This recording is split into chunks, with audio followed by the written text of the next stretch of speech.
छान वाटतं मला आज सगळे आपण शिक्षक इथं जमलेले आहेत आणि बहुसंख्य शाळेतले शिक्षक आहेत, महाविद्यालयातले आहेत, शाळांमधले आहेत. मी स्वतः जरी विद्यापीठामध्ये शिकवत असलो तरी सुद्धा मी असं मानतो की आमच्यापेक्षा शाळेतल्या शिक्षकांचं काम हे अनेक पटीने जास्ती अवघड आहे आणि अनेक पटीने कमी तुम्हाला समाजामध्ये ओळख मिळते. विद्यापीठातल्या प्राध्यापकाला जे समाजामध्ये मिळतं त्याच्यापेक्षा खूप कमी शाळेतल्या शिक्षकांना मिळतं. पण जबाबदारी, काम हे खूप मोठं आहे तुमचं. आणि कारण त्या वयामध्ये जे काही जडणघडण होत असते, आमच्याकडे येतात विद्यार्थी त्यावेळेला ऑलरेडी ते चांगले किंवा बिघडून आलेले असतात. म्हणजे त्याच्यात आम्हाला फारसं करायला संधी नसते. आम्ही प्रयत्न करतो, पण तुमच्या हातामध्ये ज्या वेळेला ते असतात त्यावेळेला त्यांना योग्य रीतीने तयार करायची जबाबदारी तुम्ही पार पाडता. म्हणून आज इथं मला यायला खूप आनंद झाला. करंबेळकर सरांबरोबर आता येताना चर्चा केली. मी त्यांना म्हणलं ॲक्च्युली आपण हे सत्र चर्चात्मक सत्र सुद्धा करू शकतो, कारण खूप चांगले विचार त्यांनी मांडले. IKS बद्दल बोलत असताना आजचं सत्र IKS वरचं आहे. तर मी थोडी पार्श्वभूमी सांगतो. हे साधारणपणे 2017-18 साली UGC मध्ये होतो मी. त्यावेळेला राष्ट्रीय शैक्षणिक धोरणाची चर्चा सुरू झाली. त्याच्यानंतर डॉक्टर कस्तुरीरंगनांच्या अध्यक्षतेखाली समिती नेमली गेली आणि त्या समितीचं कार्यही सुरू झालं. त्यामुळे त्याच्या अगदी सुरुवातीपासून या पूर्ण प्रक्रियेमध्ये सहभागी व्हायची संधी मला मिळाली. आणि डॉक्टर कस्तुरीरंगनांचा माझा खूप जुना परिचय होता. त्यामुळे अनेक गोष्टी त्यांच्याशी बोलून चर्चा करून या नवीन धोरणामध्ये आणण्याच्या दृष्टीने प्रयत्न करायची पण संधी मिळाली. त्याच्यामधला एक विषय हा IKSचा होता आणि त्याच्यावर खूप चर्चा झाली सुरुवातीपासून. IKS मुळात या नावावरती पण चर्चा झाली आणि माझ्या स्वतःचं सुद्धा मत असं होतं की आपण ते हा ठेवावा का नाही. मी स्वतः तो ठेवू नये अशा मताचा होतो. कारण जेव्हा आपण इंडियन नॉलेज सिस्टीम म्हणतो त्यावेळेला आपण असं कुठेतरी मान्य करतो की कारण इंडिया काय आहे ना, हे कुठलं नाव आलं, हे कुठून आलं, हे जर बघितलं आपण तर त्याची पाळंमुळं सगळी आपल्या ब्रिटिश राजवटीमध्ये आहेत. ईस्ट इंडिया कंपनी आणि त्याच्यानंतर आपल्यावरती लादलं गेलेलं नाव. त्यामुळे इंडिया तुम्ही जर पूर्ण ठेवलं तसंच नाव तर ती गुलामगिरीची शृंखला आपण पुढे चालू ठेवतो असं अनेक लोकांचं मत होतं तेव्हा सुद्धा. पण दुसरं मत असं होतं की आपण एकदम जर खूप मोठा बदल केला तर लोकांना तो तेवढा पचेल का नाही, पटेल का नाही. भारतीय ज्ञान प्रणाली असं नाव आपण जर ठेवलं तर ते जास्ती योग्य होईल. पण परत भारतीय ज्ञान प्रणाली जर तुम्ही केलं तर त्याचा शॉर्ट फॉर्म तुम्ही केलं तर तो BJP होतो. म्हणजे तुम्ही कसं करणार त्याचं.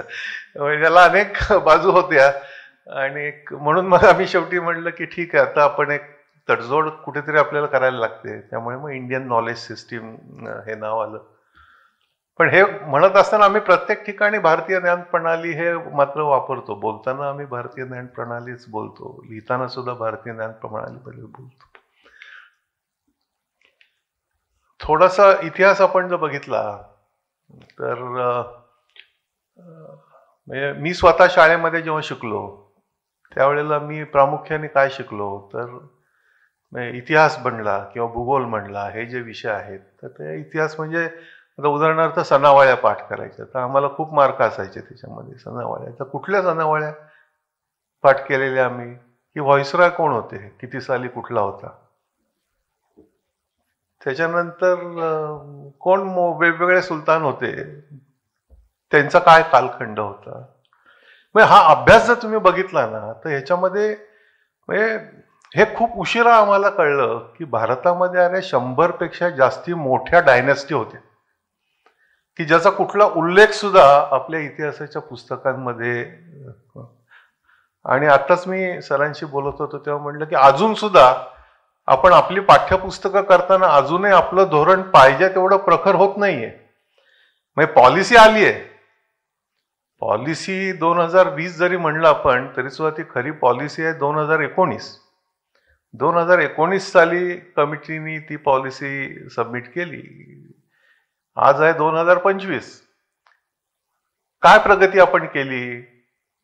तर साधारण 10,000च्या वरती आपण वेगवेगळे सेमिनार घेतले, वेगवेगळी चर्चासत्र घेतली, अजूनही चालू आहेत. पण पॉलिसीमधला जो कोर आहे, काय कोर आहे, काही ठळक वैशिष्ट्य जर पॉलिसीची आपण घेतली, आपल्याला पण माहिती आहे, आपल्याला सगळ्यांनी बघितली असेल पॉलिसी, तर त्यापैकी एक कोर आहे तो गव्हर्नन्सचा कोर आहे की ज्याच्यामध्ये आपण म्हणतोय की वेगवेगळ्या ज्या आत्ता नियंत्रण संस्था आहेत त्यांचं एकत्रीकरण करून एक HECI, higher education commission of India असं तयार व्हावं की ज्याच्यामध्ये सगळे मग आता विखुरलेले आहेत सगळे. आणि आत्ताच आपण वाचतोय CBIने गेले 2 दिवसापूर्वीच अनेक रेग्युलेटर्सवरती धाडी टाकलेली आहेत. PCI सारखी pharmacy council of India 28 colleges त्यांनी 8 दिवसामध्ये दिली आणि त्याच्यावरती आता इन्व्हेस्टिगेशन चालू आहे. त्याच्या आधी आपण NAACचं सुद्धा बघितलं की ग्रेड्स कशा दिशेने दिलेल्या होत्या. ते वेगवेगळे रेग्युलेटर्स एकत्र कसे करता येतील, आणखी तो एक भाग झाला. दुसरा भाग याच्यातला होता पॉलिसीचा की विद्यार्थी केंद्रित आपण ही सगळी सिस्टीम करायला पाहिजे. आज आपण कुठे विद्यार्थ्यांना कुठे गृहीत धरतो. हे छोटं उदाहरण घ्यायचं म्हणलं तर मी कुलगुरू असताना एक प्रयोग केला होता की MBAचं सिलेबस मी म्हणलं आपण करायच्या ऐवजी आपण विद्यार्थ्यांना करायला सांगू. आणि विद्यार्थ्यांनी जे करिक्युलम तयार केलं त्या करिक्युलम मधलं आत्ताच्या करिक्युलम मधला जवळजवळ निम्मा भाग त्यांनी काढून टाकला. कारण आत्ताचं करिक्युलम आपण जे करतो, मी स्वतः विद्यापीठ शिक्षणातलं असल्यामुळे माझ्या बोलण्यामध्ये संदर्भ जास्ती विद्यापीठ शिक्षणाचे येतील. मला प्राथमिक शिक्षणाचा तेवढा अनुभव नाहीये. पण बरेचसे मुद्दे हे तुम्हाला तुमच्या रोजच्या कार्यक्रमामध्ये सुद्धा त्याचं रिफ्लेक्शन तुम्हाला दिसेल. आज आपण जे सिलेबस तयार करतो ते ज्याच्यामध्ये मी म्हणतो की शिकवणं ही शिक्षकांची मक्तेदारी आहे असं समजता कामा नये. आणि हे करत असताना आपण विद्यार्थ्यांना फार कमी लेखतो. म्हणजे त्यांना काय माहिती नाही अशा पद्धतीने आपण त्यांच्याशी व्यवहार करतो. म्हणजे मी म्हणजे एक कोणीतरी अधिकारी व्यक्ती आहे, प्राध्यापक आहे मी, आणि मला हा अधिकार आहे दिलेला की समोर जे बसलेले आहेत माझे ते विद्यार्थी, म्हणजे त्यांची डोकी म्हणजे त्यांची रिकामी खोकी आहेत आणि माझं काम आहे त्या डोक्यात काहीतरी भरायचं आणि मला जे योग्य वाटेल ते भरायचं. आणि मी जे भरलेलं आहे तेच ते परत सांगितलं त्यांनी तर त्यांना मी मार्क देऊन पास करायचं. त्यांनी स्वतः काही करायचं नाही. पण आपली जी मूळ शिक्षण पद्धती आहे ती अशी आहे का? तर नाही. म्हणून मग IKS हा एक मोठा कॉम्पोनंट नॅशनल एज्युकेशन पॉलिसीमध्ये आला. आणि तो का आला? अनेक कारण आहेत त्याला. एक पहिली गोष्ट म्हणजे आपल्याला मानसिक गुलामगिरीतून बाहेर पडायचं. शिक्षणामध्ये मॅकोलेला आपण किती नावं ठेवली तरी सुद्धा मॅकोले अतिशय बुद्धिमान मनुष्य होता. त्यांनी बरोबर आपली नस ओळखली आणि त्याप्रमाणे त्यांनी करून दाखवलं. आणि त्याच्या मॅकोलेनीच नाही फक्त, तर आपल्या इथल्या सुद्धा मॅकोलेच्या मुलांनी, नातवंडांनी, पतवंडांनी त्याच्यापेक्षा सुद्धा जास्ती पुढे जाऊन हा कार्यक्रम हातात घेतला. म्हणजे आज मॅकोलेची पतवंड ही मॅकोलेपेक्षा जास्ती खुखार झालेली आहेत. हे आपण बघतोय आता. असं का म्हणतोय मी की आता उदाहरण आत्ताच जर घेतलं IKS तर 6 वर्षांनंतर क्रमिक पुस्तकांमध्ये काहीतरी बदल व्हायला पाहिजेत का नकोत? आज तुम्ही बघताय माझी नात आहे 6वी मध्ये, तिचं पुस्तक मी बघत होतो. विज्ञानाचं पुस्तक बघितलं मी, काय आहे पुस्तक, तर त्या पुस्तकामध्ये चांगलं आहे, म्हणजे पुस्तकामध्ये काय हे नाही. पण मी वाचत होतो तर त्याच्यात मला दिसलं न्यूटनचा फोटो आहे, आर्किमेडिसचा फोटो आहे, नो, आणि आधुनिक शास्त्रज्ञांचे फोटो असतील, काही असतील अजून, युरेका युरेका आहे, सफरचंद पडले वगैरे, हे शिकवलंय आपण त्यांना. वास्तविक तुम्हाला सांगतो मी की हे आर्किमेडिस युरेका युरेका किंवा सफरचंदाची जी काही गोष्ट आहे ना, त्याला कुठला वैज्ञानिक आधार नाहीये. हे कोणी कधी केव्हा आपल्या डोक्यामध्ये घुसवलेलं आहे त्याचा वेध घेणं, शोध घेणं हे सुद्धा काही सोपं नाहीये. मला तरी सापडलं नाही कुठनं कधी आलं, पण तुम्ही जर शोध घेतला तर तुम्हाला त्याचा पुराव्यानिशी असं याच्याबद्दलची काही माहिती तुम्हाला मिळणार नाही. तर IKS किंवा भारतीय ज्ञान प्रणाली ही पूर्णपणे अभ्यासक्रमातनं बाजूला गेली आणि एक असं चित्र निर्माण केलं गेलं की पाश्चात्यांकडनं जे काही ज्ञान आलेलं आहे तेच महत्वाचं आहे, तेच खरं आहे, तेच विज्ञाननिष्ठ आहे आणि तेच तुम्ही शिकायला पाहिजे. बाकीचं तुमचं जे काही आहे ते काहीतरी जुनं आहे, प्राचीन आहे, त्याला काही आधार नाही, कपोल कल्पित आहे, अशा प्रकारची सगळी ती रचना आपल्यासमोर व्यवस्थित मांडली गेली. तर ती 6 वर्षानंतर 7 वर्षानंतर आज ती मोडायची तरी कमीत कमी प्रक्रिया सुरू व्हायला पाहिजे ना. तर मी असं स्वतः गृहीत धरलं होतं की नवीन ही जी काही पुस्तकं येतील किंवा येत आहेत त्याच्यामध्ये आर्किमेडिस द्या तुम्ही किंवा न्यूटन द्या, पण त्याच्या बरोबरीनेच तुम्ही त्याच्या शेजारी कणाचा फोटो का नाही छापू शकत? म्हणजे तुम्ही जर एका बाजूनी म्हणजे औषध किंवा वैद्यकचा उदाहरण तुम्ही घेतलं तर त्या ठिकाणी चरक आणि सुश्रुतचा उल्लेख का नाही तुम्ही करू शकत? आणि हे IKS म्हणून एक कुठलं तरी वेगळं पुस्तक त्यांना देणं यांनी हे साध्य होणार नाही. कारण मग विद्यार्थी विचार काय करतो, अरे IKS हे काहीतरी वेगळं आहे आणि आधुनिक विज्ञान हे काहीतरी वेगळं आहे. ही विचारसरणीच मुळात चुकीची आहे आणि तीच आपल्यावरती लादली गेलेली. त्याच्यातनं बाहेर पडायचं तर तुम्हाला असं सांगायलाच पाहिजे विद्यार्थ्यांना की आपला खरा इतिहास काय आहे, हे प्रश्न विचारायला पाहिजेत. आपलं जे IKS आहे ना ते कशावरती आधारित आहे, तोचा खूप छान संदर्भ करंबेळकर सरांनी आता दिला की एन्क्वायरी बेस्ड आपलं ज्ञान आहे, प्रश्नांवरती आधारित आपलं ज्ञान आहे, कुतूहलावरती आपलं ज्ञान आहे. उपनिषद बघा तुम्ही, सगळी कुतूहलावरती ज्ञान आहे, प्रश्नोत्तरांमधनं तुमचं सगळं ज्ञान याच्यामध्ये, दर्शनशास्त्र तुम्ही बघा. तर हे कुठे गेलं हे सगळं? आणि इतिहासाचा आणखीन थोडा तुम्ही जर अभ्यास केला तर तुमच्या असं लक्षात येईल की काही ठळक काळामधल्या जर गोष्टी आणि घटना आपण बघितल्या तर एका बाजूनी भारत हा एकेकाळी पूर्ण प्रगत, समृद्ध अशा पद्धतीचा देश होता. आणि ज्या वेळेला एखादा देश समृद्ध असतो ना, जेव्हा तुमची पोटं भरलेली असतात त्यावेळेला तुम्ही अध्यात्माचा विचार करू शकता.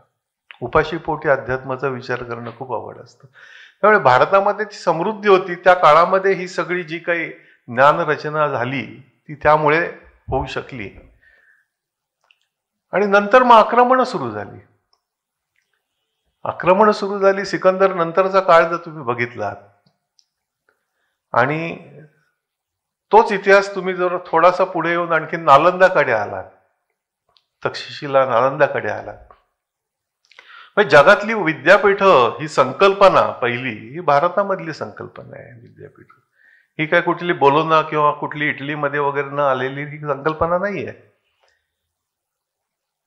मल्टीडिसिप्लिनरी आज जे म्हणतो आपण, मल्टीलिंग्विस्ट, मल्टीकल्चरल, ही विश्वविद्यालयांची संकल्पना आहे. ही संकल्पना मूळ आपल्या इथं नालंदामध्ये सगळ्या जगातनं विद्यार्थी येत होते, सगळ्या भाषांची तिथं अध्ययनं होत होती, सगळे विषय तिथं शिकवले जात होते. तर हे ज्ञान त्या स्तरावरती ते गेलेलं होतं. आणि मग आक्रमणानंतर काय पूर्ण नासधूस झाली, पूर्ण जाळपोळ झाली. पण नुसती जाळपोळ नाही झाली. नालंदामध्ये जे विद्यार्थी येत होते ते त्यांच्या नालंदामध्ये शिकलेलं ज्ञान घेऊन बाहेर जात होते आणि ते जगभर पसरले. काही चायनामध्ये गेले, लाओ त्से सारखे असतील ते, काही ह्याच्यात गेले, युरोपमध्ये गेले खूप जण. आता तुम्ही लक्षात घ्या की जो युरोप एकेकाळी अंधकारमय होता, डार्क एजेस म्हणायचे त्याला, काही नव्हतं तिथे, ऍब्सोल्युटली काही. आणि एकदम साक्षात्कार कसा काय झाला हा प्रश्न कोणी विचारणार का नाही? एकदम अचानक असा काय बदल झाला की त्या लोकांना एकदम साक्षात्कार झाला आणि एकदम ज्ञानी झाले लोक सगळेजण, आणि एकदम डार्क एजेस मधनं उडी मारून एकदम रेनेसान्स, इंडस्ट्रियल रिव्होल्युशन, पटापटा पटापटा सगळं एवढं कसं काय झालं? हा एक अभ्यास मी स्वतः केलाय, तो काही ठिकाणी मांडलाय. त्याच्यापैकी एक लेख तो इकॉनॉमिक टाइम्स मध्ये लिहिला होता, तो करंबेळकर सरांनी वाचला आणि मग म्हणून आज आपण या सत्रामध्ये आलो. तर त्याच्यामध्ये काय लिहिलं होतं की हे जे आणि अनेक, एक माझा फिलॉसॉफर मित्र आहे, खूप म्हणजे जगप्रसिद्ध व्यक्ती आहे ती फिलॉसॉफी मधली, एक चांगली.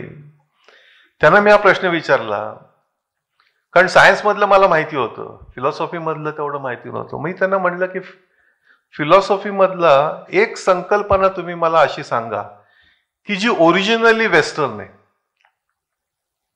कुठली एक संकल्पना मला सांगा की जी ओरिजिनली वेस्टर्न आहे आणि ज्याचा कुठलाही संदर्भ हा भारतीय ज्ञान परंपरेमध्ये किंवा प्रणालीमध्ये मिळत नाही. त्यांनी त्याच्यावरती विचार केला खूप, त्यांनी त्याच्यावर अभ्यास आहे, त्यांचा अभ्यास दांडगा आहे. पण शेवटी सांगितलं मला की हे खूप अवघड आहे, कारण कुठल्या ना कुठल्या तरी मार्गाने, कुठल्या ना कुठल्या तरी प्रकाराने त्या संकल्पनेचं रिफ्लेक्शन हे आपल्या न्यायशाखेमध्ये मिळतं. मग याचा अर्थ काय आहे? याचा अर्थ असा आहे की, आणि विज्ञानामध्ये तर तुम्हाला सांगतोच मी, आणि तुम्हाला सुद्धा बऱ्याच लोकांना माहिती असेल या गोष्टी अनेक, आता कारण याच्यावरती बरीचशी चर्चा सुरू आहे. न्यूटनला लागलेला शोध हा कितीतरी हजार वर्षापूर्वी आपल्या ग्रंथांमध्ये रेफरन्स आहे त्याचा, म्हणजे असं कोणीतरी काहीतरी बोलतंय म्हणून नाहीये. किंवा डिस्प्लेसमेंट जी म्हणतो आपण, ज्याच्यावरती युरेका आर्किमेडीज थिअरी शिकवली गेली, ते डिस्प्लेसमेंट थिअरी जे असते ते ग्रहताऱ्यांविषयीची माहिती, खगोलशास्त्र इतकं प्रगत होतं आपल्याकडे की आज सुद्धा आपल्याला तेवढ्या या सगळ्या इक्विपमेंटच्या मदतीने सुद्धा तेवढा वेध आपल्याला घेता येत नाही. आज आर्किटेक्चर आपल्याकडचं एवढं प्रगत होतं की आज सुद्धा तुम्ही ही जी पुरातन मंदिरं आहेत ना, ती आज बांधायची म्हणली तरी सुद्धा तुम्हाला आजच्या टेक्नॉलॉजीने सुद्धा ती बांधता येणं सोपी गोष्ट नाहीये. काय होतं त्या काळी माहिती नाही ना, मध्ये इतका मोठा कालखंड गेलेला आहे, इतिहासाचं चुकीच्या पद्धतीने लेखन झालेलं आहे. पण मला वाईट याच गोष्टीचं वाटतं करंबेळकर सर की पार्थसारथी कमिटीने जे 1 वर्षात केलं ते आपण 7 वर्षात नाही करू शकत. 1 वर्षात संपूर्ण भारतातल्या शाळांमधले करिक्युलम त्यांनी बदलून टाकले, सगळे पूर्णपणे बदलून टाकले. आणि ज्या लोकांनी विरोध केला, भैरप्पांनी विरोध केला, त्याला ऑन रेकॉर्ड विरोध केला, तर काय केलं, त्यांना कमिटीतनं काढून टाकलं आणि त्यांना पाहिजे त्या पद्धतीने त्यांनी इतिहासाचं लेखन पूर्ण करून ठेवलं तिथे. पण हे आता तरी आपण करायला पाहिजे ना. तर या प्रक्रियेला गती आणण्यासाठी शालेय शिक्षकांची खूप मोठा वाटा आहे. कारण शेवटी पुस्तक कुठलंही असलं तरी तुम्ही कशा पद्धतीने ते शिकवता हे महत्वाचं आहे. आणि म्हणून IKS मध्ये शिकवताना आपला संदर्भ देऊन तुम्ही फक्त ती एक कुठली तरी अभिमानाची गोष्ट आहे असं म्हणून जर फक्त सांगितलं ना, तर सध्याच्या विद्यार्थ्यांना ते नाही पचणार आहे. त्यांना चिकित्सक बुद्धीनेच ते सांगायला पाहिजे, त्यांना पुराव्यानिशीच ते सांगायला पाहिजे. कारण आपण समजतो तेवढी आत्ताची पिढी ही साधी सोपी नाहीये, ते आपल्यापेक्षा प्रगत आहेत ना. इव्हॉल्युशनचीच गोष्ट आहे ही, आपल्यापेक्षा प्रगत आहेत ते. आणि आज इव्हन शाळेतल्या विद्यार्थ्यांना सुद्धा, महाविद्यालयातल्या विद्यार्थ्यांना तर आहेच लागू हे की माहिती देणाऱ्या शिक्षकांची आज गरजच नाहीये. पूर्वी कसं होतं, माहिती ही एक खूप मोठी स्ट्रेंथ होती, की मी शिक्षक आहे, मी वाचलेलं आहे खूप, माझ्याकडे खूप माहिती आहे, ती माझी ताकद आहे आणि म्हणून मी वर्गात उभं राहून मी शिकवू शकतो, कारण समोरच्यांना माहिती नाहीये. आज मलाच माहिती नाही की तुम्हाला सगळ्यांना काय माहिती आहे. एवढी मोठी माहितीची द्वारं उघडी झालेली आहेत ना. म्हणजे आज विद्यार्थी, आमचे जे विद्यार्थी आहेत ना महाविद्यालय, आमच्यापेक्षा कितीतरी पटीने अधिक माहिती आहे. आम्ही काय त्यांना माहिती देणार? लेक्चर नोट ही एकेकाळी ही खूप मोठी ताकद होती ना. आज संपलं ना ते. काय लेक्चर नोटला व्हॅल्यू आहे? आज काहीच नाही. कारण आज लिहिलेले लेक्चर नोट उद्या सुद्धा तुम्हाला चालत नाही अशी परिस्थिती आहे. तर या सगळ्या प्रक्रियेमध्ये IKS आपण ज्या वेळेला शिकवतो किंवा अभ्यासक्रमामध्ये आणतो त्यावेळेला ते मी इंग्लिशमध्ये त्याला तो शब्द वापरतो. मी करमळकर सरांना मगाशी सांगितलं की हे करताना आपण सेल्फ प्राईड आणि पास्ट ग्लोरी सिंड्रोम म्हणतो मी त्याला, त्याच्यामध्ये अडकून पडता कामा नये. आमचे पूर्वज महान होते ह्याच्याबद्दल काहीच शंका नाही, पण आम्ही महान नाही होत अजून. आम्हाला महान होण्यासाठी प्रयत्न करायला पाहिजे आहेत आणि ते प्रयत्न फक्त पाश्चात्यांना दूषण देऊन होणार नाहीयेत. कारण पाश्चात्यांनी समजा तुमचं ज्ञान वापरलं, हे खरं आहे, तुमचे ग्रंथ नेले, तुमचे ज्ञान त्यांनी घेतलं, पण त्याच्या पुढे गेले ना ते. पण आज सुद्धा तुम्हाला सांगतो की भारतीय ज्ञान हे एक नवीनतेचा दृष्टिकोन म्हणून त्याच्याकडे बघितलं गेलं पाहिजे. विज्ञानाने प्रगती केली आहे. मी स्वतः विज्ञानाचा विद्यार्थी आहे. प्रचंड मोठी प्रगती केली आहे. विज्ञान तंत्रज्ञानाने प्रगती केलेली आहे. पण ती प्रगती ही आपण जर विचार केला की कशासाठी वापरली जाते हो, हा जर प्रश्न विचारला, कारण आपल्याला कसं झालंय ना, आपण प्रश्न विचारणंच बंद केलंय आणि प्रश्न विचारणारे सुद्धा आपल्याला आवडेन असे झालेले, हेही पण झालेलं आहे, दोन्ही झालेले आहे. तर हे जर बघितलं तुम्ही तर असं लक्षात येतं की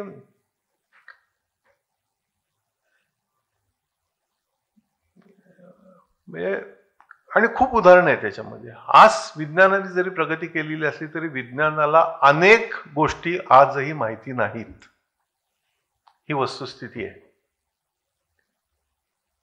आणि ज्या काही माहिती गोष्टी आहेत त्यांचा उपयोग आपण कोणासाठी केलेला आहे, तर तो माझ्या स्वतःच्या स्वार्थासाठी, माझ्या स्वतःच्या प्रमोशनसाठी, माझ्या स्वतःच्या फायद्यासाठी, प्रॉफिटसाठी, निसर्गासाठी आणि विश्व कल्याणासाठी किती केलं आहे असं आपण प्रश्न विचारला तर त्याचं उत्तर पॉझिटिव्ह आपण मिळू शकतो का आपल्याला? आणि ते जर मिळू शकत असतं तर मग आपल्या भोवती जे आज चालू आहे ते चालू राहिलं असतं का? हा पण प्रश्न आपण विचारायला पाहिजे की विज्ञानाचं मूळ धोरण काय आहे किंवा मूळ उद्दिष्ट काय आहे विज्ञानाचं, तेच आपण हरवून गेलेलो आहे. म्हणजे सत्याचा शोध, in search of truth for universal wellbeing, वैश्विक कल्याणासाठी आहे का आत्ता आपलं? ते नाहीये ना,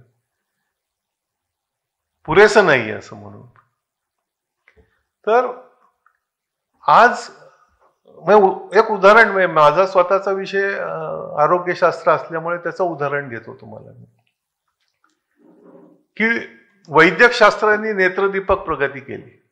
अनेक मोठमोठी औषधं निर्माण झालेली आहेत, अँटीबायोटिक्स आहेत, पेनकिलर्स आहेत, स्टेरॉइड्स आहेत, उत्तम दर्जाच्या रोबोटिक शस्त्रक्रिया होतात, उत्तम मोठ्या शस्त्रक्रिया होतात, इमर्जन्सी मेडिसिन आहे, हे सगळं चांगलं आहे.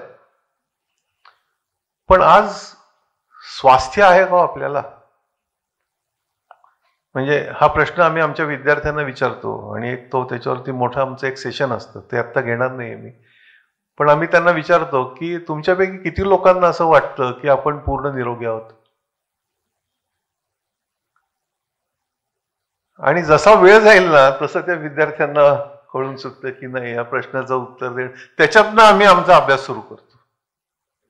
मग ही एवढी प्रगती झाली आहे, कशासाठी झाली? अरे माझ्याकडे जर स्वास्थ्यच नसेल, कारण काय आहे, आरोग्य हा शब्द सुद्धा जो आहे ना, तो आपण रोगावरनं घेतलेला आहे.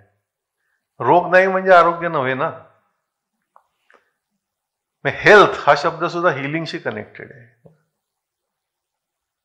त्याला समर्पक शब्द हा सगळ्या आम्ही भाषांचा अभ्यास करून असं आमच्या लक्षात आलं, आणि ते आम्ही रेकॉर्डही केले, की जगातलं सर्वोत्तम शब्द याच्यासाठी जो आहे तो आयुर्वेदात आहे, आणि तो आहे स्वास्थ्य.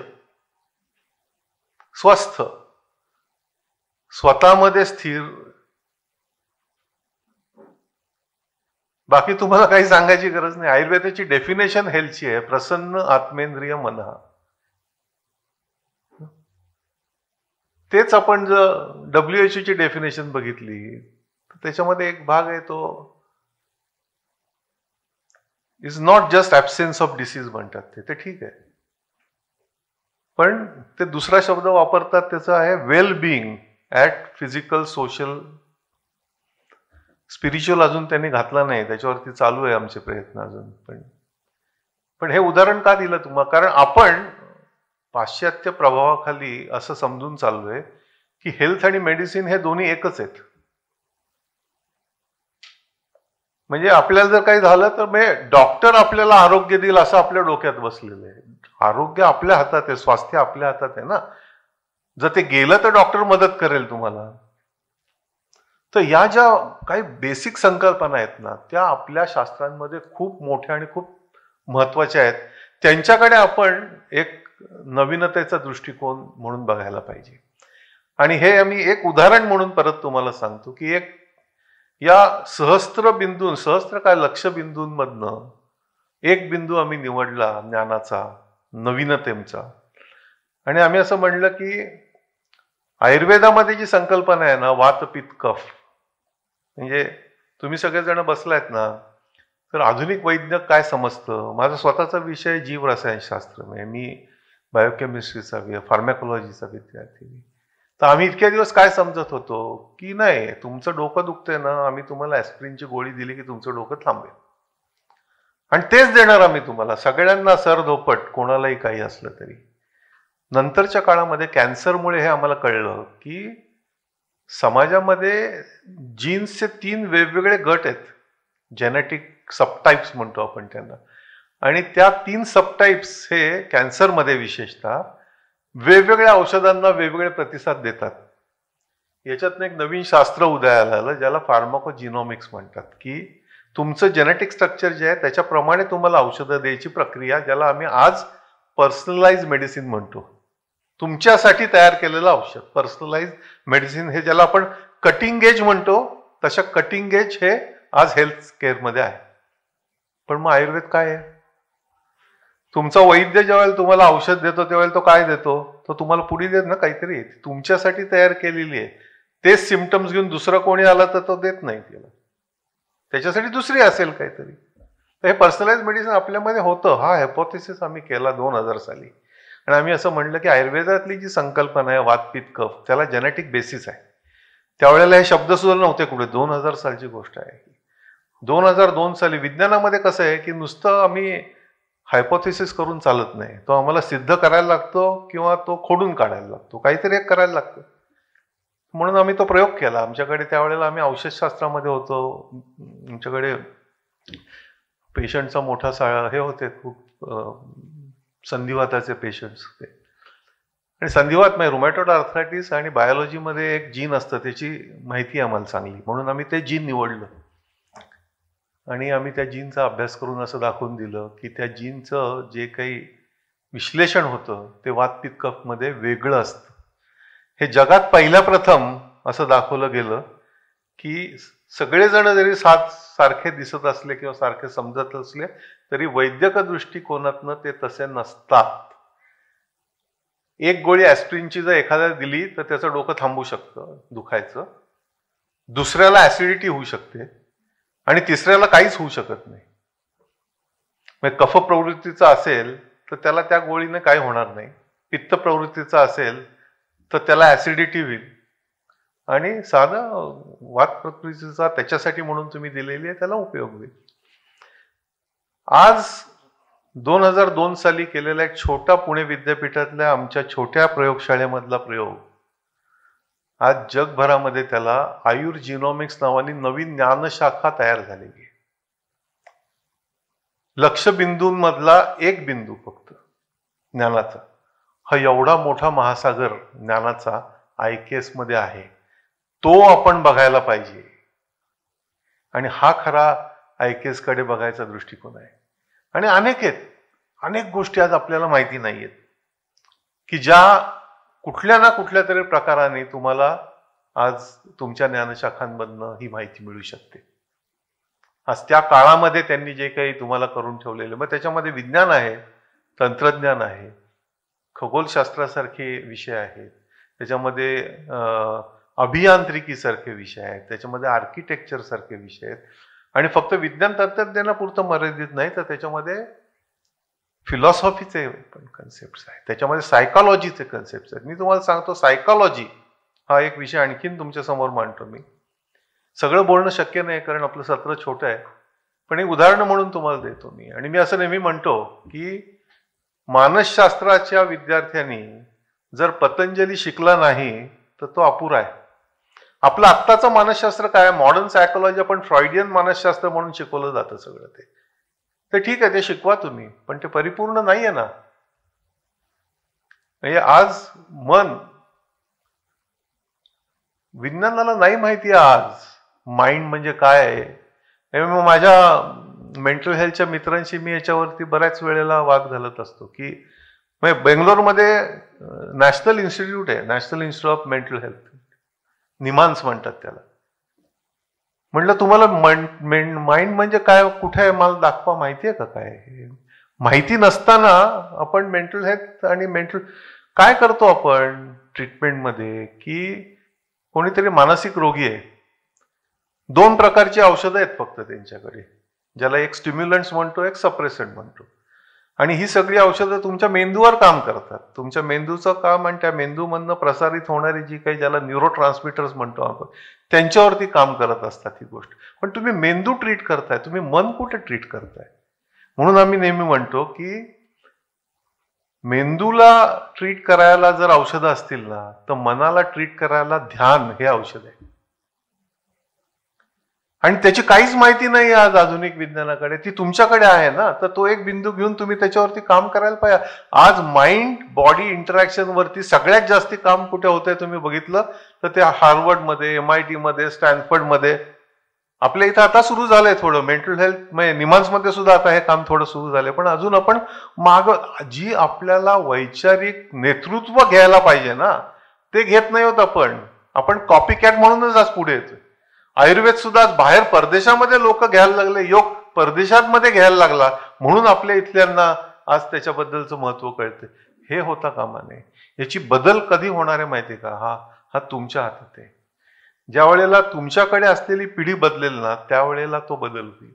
आज मी म्हणतो, शेवट करतो मी माझ्या याचा, नंतर आपण चर्चेमध्ये थोडा हे घेऊ. मला स्वतःला असं वाटतं की आज आपण, आणि मी ते त्या माझ्या आर्टिकलमध्ये लिहिलंय की तो इंग्लिशमध्ये, म्हणून इंग्लिशमध्ये सांगतो की मला असं वाटतं की आपण आज ज्वालामुखीच्या तोंडावरती सुनामीची वाट बघत थांबलोय. आणि का म्हणतोय असं मी जेव्हा बाहेर जातो, आणि तुम्ही सुद्धा बाहेर जाता, तुम्ही शाळेत जाता, तुम्ही तुमचे विद्यार्थी बघता, आज तुम्ही कुठल्या मॉलमध्ये जाता, आज तुम्ही सिनेमाला जाता, तिथल्या मल्टिप्लेक्समध्ये जाता, तुम्ही हॉटेलमध्ये जाता, तुम्हाला हे सगळे छोटे छोटे विद्यार्थी दिसत आहेत ना, मुलं दिसत आहेत, मुली दिसत आहेत. किती त्यांच्यापैकी भारतीय आहेत हो, हा प्रश्न विचारलाय का आपण. त्यांच्या पोशाखामध्ये भारत आहे, त्यांच्या भाषेमध्ये भारत आहे, त्यांच्या विचारामध्ये भारत आहे, दिसतो का आपल्याला तो. आणि हे जेव्हा मोठे होतील त्यावेळेला काय होईल परिस्थिती, जर आत्ता नाही आपण कंट्रोल केलं तर त्याचा विचार आपण केलाय का. 20 वर्षानंतर हा काय स्फोट होईल, विस्फोट होईल, याचा विचार केलाय का आपण. म्हणजे आत्ता आपण नुसतं जे मराठी भाषा आहे आणि ती कुठला दर्जा त्याला द्यायचा किंवा नाही द्यायचा याच्यावरती भांडणं ठीक आहे, पण हा विचार, आणि हा फक्त आपल्या पुरतं मर्यादित नाही, हे पूर्ण भारतामध्ये तुम्ही कुठेही गेलात तरी तुम्हाला हेच दृश्य दिसेल. त्या पिढीला आपण त्याच्यापासून पूर्ण दूर ठेवलंय आणि अजूनही ती पिढी पूर्णपणे पाश्चात्यांकडे बघते मार्गदर्शक म्हणून. ही केवढी धोक्याची घंटा आहे आपल्या पुढे, कसं करणार आपल्याला त्याला. तर त्या दृष्टीने विवेक सारख्या संस्थांचं किंवा विवेक सारख्या नियतकालिकांचं खूप मोठं काम आहे आणि खूप मोठं योगदान आहे. भलेही ते मराठीमध्ये त्यांच्या ह्याच्यामध्ये करत असतील, पण हे फोफवण्याची गरज आहे आणि त्याची सुरुवात तुम्ही अशा प्रकारच्या चर्चांनी करताय, हे खूप चांगलं आहे. आणि आपण सर्व शाळेतल्या शिक्षकांनी इथे येऊन जे काय मी बोललो ते शांतपणे ऐकून घेतलं, त्याबद्दल आपल्या सर्वांचे आभार. तुम्हाला जर काही प्रश्न असतील किंवा काही प्रतिक्रिया असतील तर त्यांचं स्वागत आहे. नमस्कार, धन्यवाद. मला वाटतं की ह्याच्यामध्ये IKS किंवा भारतीय ज्ञान परंपरा आपण काही म्हणू, साधारण आपल्या मनावर असा एक ठसा उमटवला जातो की भारतीय परंपरेतच असा भाग आहे की उलटं विचारू नये, प्रश्न विचारू नये किंवा हे करू नये. पण माझा जो हे आहे की जी आपली मूळ भारतीय परंपरा आहे ही ह्याची एन्क्वायरी म्हणजे प्रश्न हे करणं, संबंध महाभारत हे प्रश्नोत्तरांच्या स्वरूपामध्ये आहे. आता ह्याच्यामध्ये जगामध्ये इतकी युद्ध झाली, पण अर्जुनाला जो प्रश्न पडला आणि तो रणभूमीवर असताना त्यांनी विचारला की एवढ्या माझ्या नातेवाईकांना यांना मारून राज्य करण्यामध्ये नैतिकता आहे का? म्हणजे जीवनाच्या प्रत्येक क्षेत्रामध्ये उपनिषदामध्ये याच्यामध्ये आपण प्रश्न उपस्थित केलेले आहेत आणि आपली जी सगळी संस्कृती आहे त्या प्रश्नांच्या मधनं वाढलेली किंवा हे केलेली अशी संस्कृती किंवा वगैरे आहे. आणि त्याच्यामुळे आणि हा जो आपण म्हणतो की सांगितलं ते आहे, हा माझ्या मते एक रिसेंटली 400-500 वर्षाच्या आपल्या गुलामीच्या कालखंडामध्ये आलेली आपली ही मानसिकता आहे, नॉन एन्क्वायरीची मानसिकता किंवा वगैरे आहे. तर ही जी IKS किंवा भारतीय ज्ञान परंपरा सांगत असताना किंवा हे सांगत असताना ती आपल्याला पुन्हा रिव्हाइव्ह कशी करता येईल की ज्यावेळी तुम्ही जो हे म्हटला की ज्यावेळी अगदी तिबेट नाही, ह्याच्या अफगाणिस्तान आणि याच्या ताश्कंदपर्यंत आपलं हे होतं, इकडे कंबोडिया आणि याच्यापर्यंत आपलं जो मोठं साम्राज्य किंवा वगैरे, आणि ते सांस्कृतिक साम्राज्य होतं आपलं जे पसरलेलं किंवा हे होतं. तर ही जी एन्क्वायरीची जी परंपरा आपल्या भारतीय ज्ञान परंपरेतनं कशा प्रकारची निर्माण होऊ शकते त्याच्याकरता काय हे केलं पाहिजे? खूप चांगला प्रश्न आहे. अगदी तुम्ही म्हणला ते बरोबर आहे की आपली पूर्ण शिक्षण पद्धतीच ही एन्क्वायरीवरती, चिकित्सेवरती, कुतूहलावरती अशी अवलंबून होती आणि निर्भीडपणावरती होती. पण तो निर्भीडपणा म्हणजे मगरुरी नव्हती.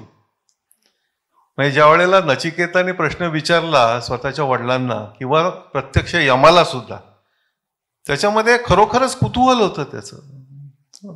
तर त्याच्यातनंच हे निर्माण झालेलं शास्त्र पुन्हा जर आपल्याला आणायचं ना, तर हे पहिल्यांदा आपल्याला या ब्रिटिश प्रणित शिक्षण पद्धतीमधनंच बाहेर पडायला पाहिजे. आज आपण शिक्षणाचं कसं झालेलं आहे की शालेय शिक्षणाबद्दल जर तुम्ही बघितलं तर आज आपण याला मी म्हणतो की म्हणजे मला वाटतं बाहेर मी आणि अनेक भारतभर फिरत असतो ना, तर शाळांच्या इमारती खूप चांगल्या झाल्यात, नावं पण त्याला खूप मोठी मोठी आलेली आहेत, इंटरनॅशनल झालेली आहेत सगळी.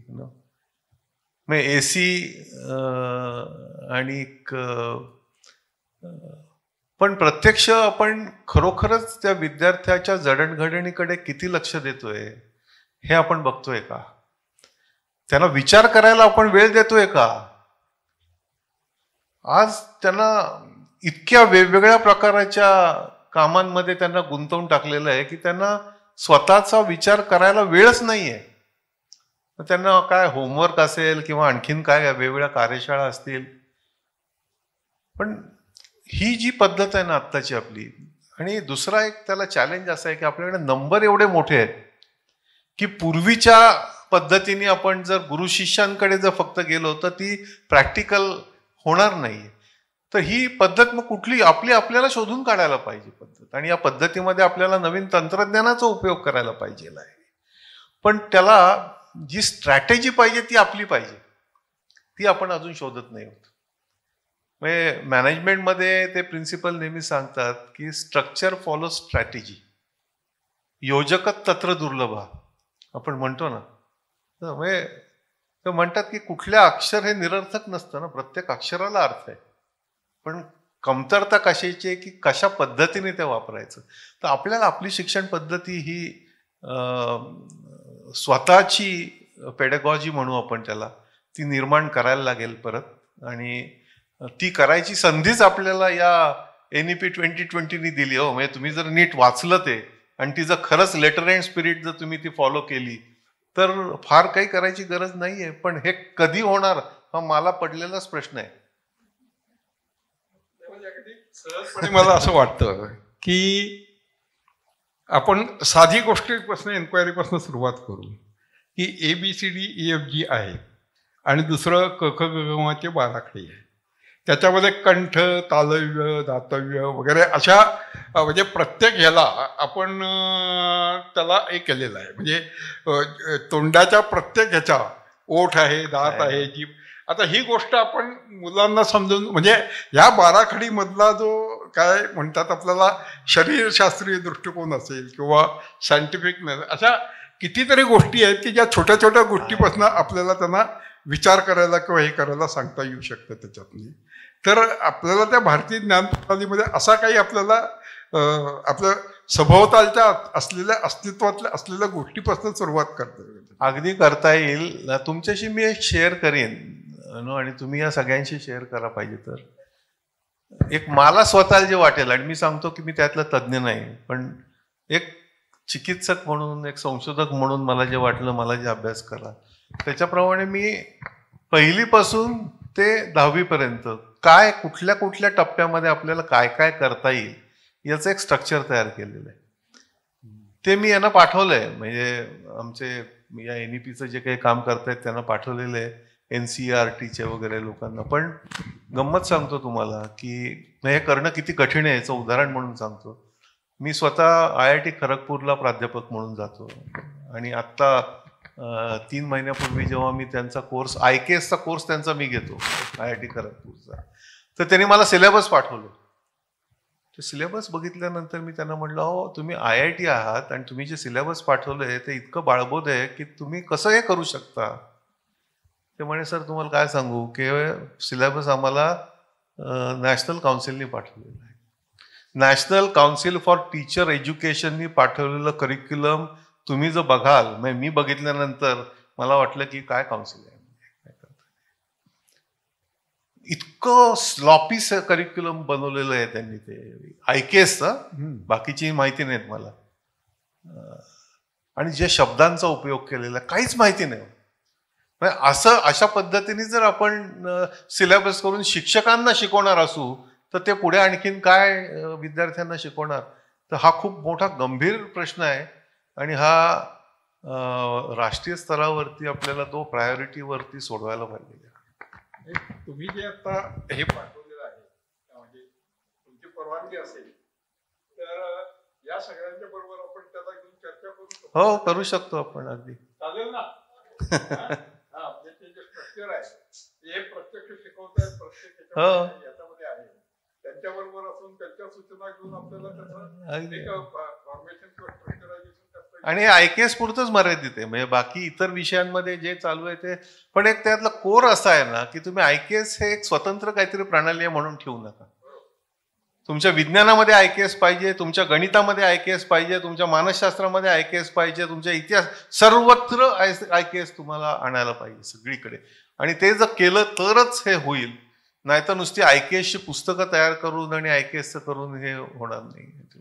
म्हणजे तो एकूणच शिक्षणाचा एक अंगभूत भाग झाला पाहिजे त्याच्यात, स्वतंत्र विषय म्हणून हे करण्यापेक्षा असा जर विषयाचा केला पाहिजे.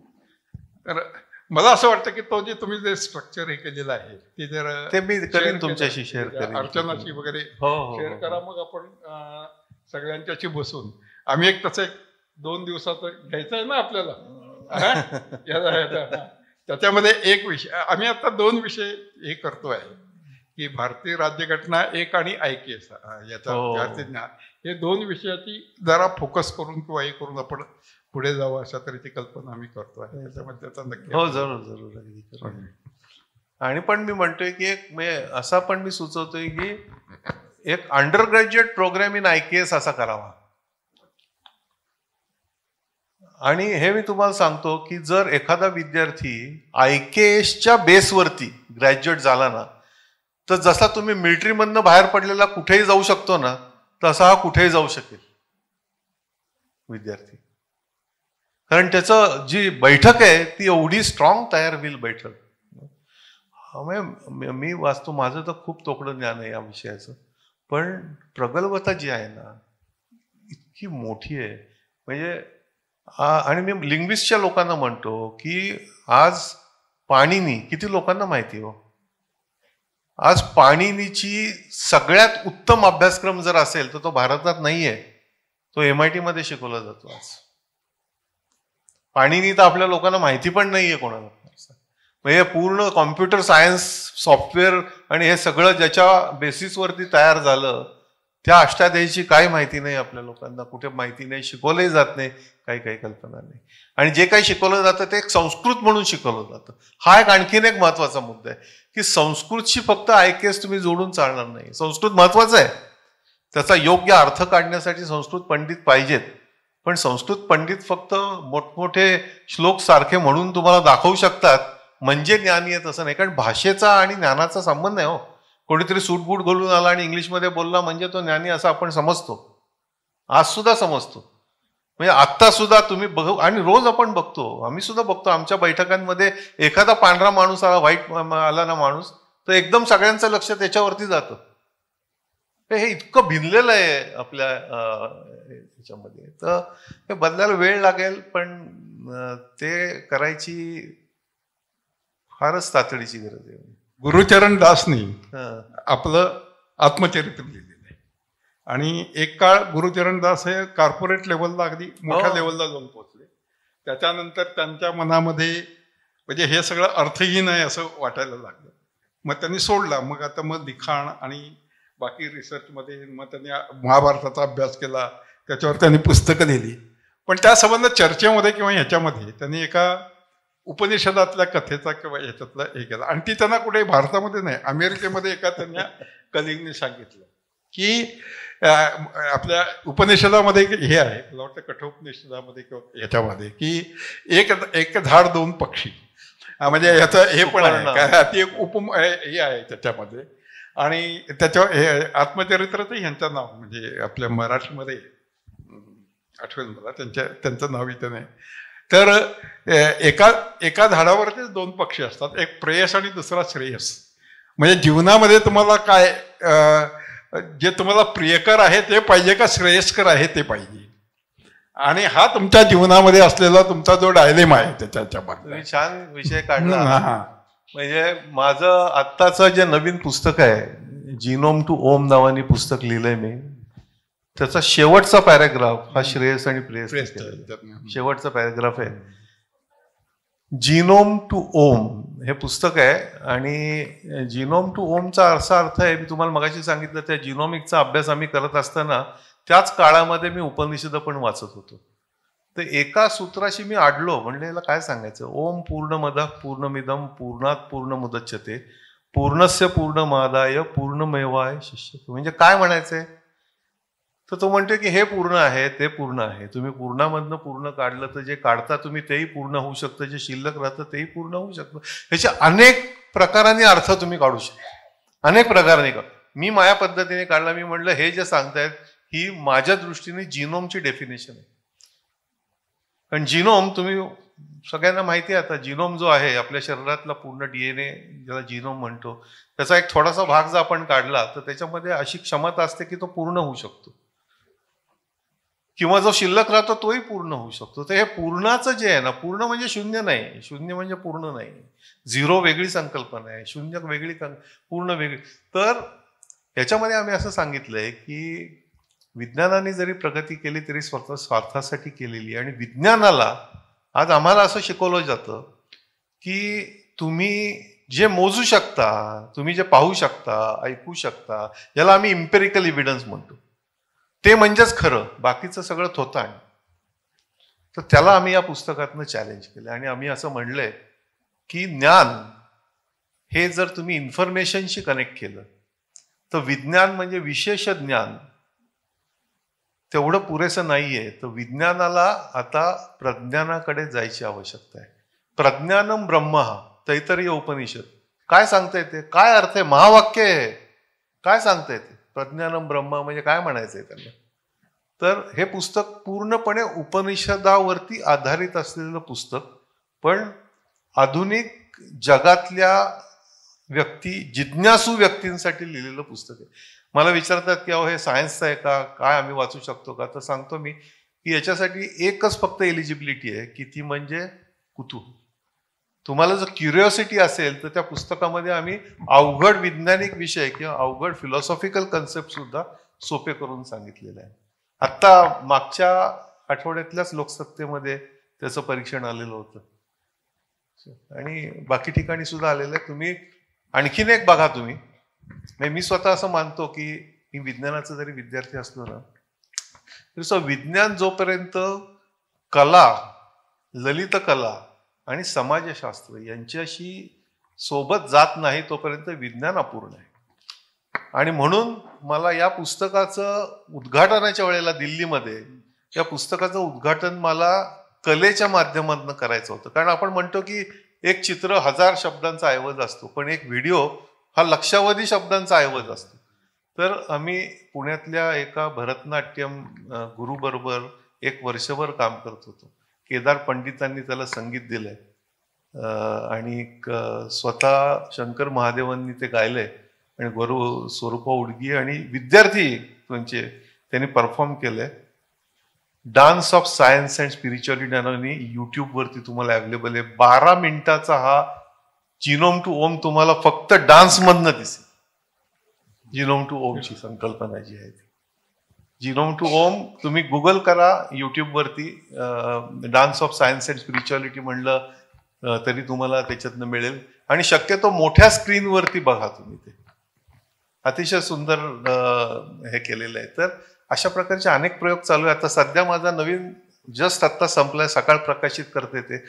मी असा विचार केला की मोठ्या व्यक्तींसाठी आणखीन महाविद्यालयीन विद्यापीठातल्या विद्यार्थ्यांसाठी खूप लिहिलं आहे. मला आता छोट्या विद्यार्थ्यांसाठी लिहायचंय. माझं नवीन पुस्तक येतंय आयुर्वेदा फॉर किड्स, छोट्या मुलांसाठी आयुर्वेद. आणि हे IKS आहे ऍक्च्युली, बरं का. म्हणजे आणि हे कसं लिहिलंय तर माझ्या 2 नाती आहेत छोट्या. एक आत्ताची आहे ती 10 वर्षाची एक आहे आणि एक आहे ती 8 वर्षाची आहे. तर त्यांना मी चॉईस दिला की आज शनिवार आहे, तुम्ही माझ्याकडे येत आहे, तुमचा चॉईस आहे की 2 गोष्टींपैकी एक कुठली निवडा. एक गोष्ट अशी आहे की तुम्हाला मी मॉलमध्ये घेऊन जातो, आईस्क्रीम पिझ्झा काय पाहिजे ते घेऊ, मजा करू दिवसभर, ते टाइम झोन वगैरे असतं तिथं जाऊ. नाही तर दुसरा असा आहे की एक खूप चांगला प्रयोग आहे आणि त्याच्यामध्ये भाग घ्यायचा असला तर आपण घरामध्ये बसून त्याच्यावर काम करू. पण दुसरा जर निवडला तर तुम्हाला खरोखरच सिरियसली काम करायला लागेल. तुमचा चॉईस, तुम्ही निवडा. त्यांनी दुसरा निवडला आणि गेले 6 महिने आम्ही काम करतोय त्याच्यावरती, त्या दोघी आणि मी असं मिळून. आणि त्याच्यातनं हे पुस्तक तयार झालेले आहे. डायलॉग बेस्ड पुस्तक आहे. अच्छा. त्यांचे प्रश्न आणि त्यांना मी दिलेली उत्तरं. तर हे सकाळ पब्लिश करेल, त्याचं मराठी पण करतोय आम्ही, ते पण येईल. आणि त्याच्यानंतरचं पुस्तक आहे योगा फॉर किड्स, ते पण अशाच पद्धतीने तयार होते. तर असे वेगवेगळे IKS म्हणजे आपण फक्त अभ्यासक्रमामध्ये असेल म्हणून नाही गृहीत धरून चालणार आहे. हे आपल्याला सर्व बाजूनी त्याचा विचार करायला पाहिजे. किंबहुना आम्ही सकाळीच विचार केला किंवा हे केला की अभ्यासक्रम हे मार्कासाठी असतात आणि अशा तऱ्हेचे उपक्रम हे जीवनासाठी असतात. अगदी त्याच्यामध्ये. आणि त्याच्यामुळे आपली जी हे आहे शिक्षण विवेक हा जो संबंधित प्रकल्पाची कल्पना ही शिक्षणासाठी आणि जीवनासाठी आहे, मार्कासाठी नाही. त्याच्यात आम्ही कधीच मूल्यमापन, आमचं गाईड वाचल्यानंतर पहिले असे मुलं पहिला दुसरा तिसरा आला असं आम्ही लावण्याच्या किंवा त्यांच्या जीवनामध्ये किती फरक पडला, त्यांच्या विचारामध्ये किती फरक पडला, हा आमचा सगळा याचा हे आहे. आणि याला पण दिलेलं आहे आम्ही एक कार्यशाळा शाळेतल्या शिक्षकांसाठी घेतली आहे की तुम्ही तुमच्या विद्यार्थ्यांना आयुर्वेद कसं शिकवा. त्याच्यासाठी आम्ही एक प्रायोगिक स्तरावरती महाराष्ट्रामधनं 15 जणांची फक्त निवड केली. त्यांना आम्ही पुण्यामध्ये बोलवलं आणि त्यांची कार्यशाळा आम्ही पुणे विद्यापीठामध्ये घेतली आणि त्याचा खूप चांगला परिणाम आला. अनेक यांनी परत जाऊ, आता ते आम्ही मोठ्या प्रमाणावर घेणार आहोत.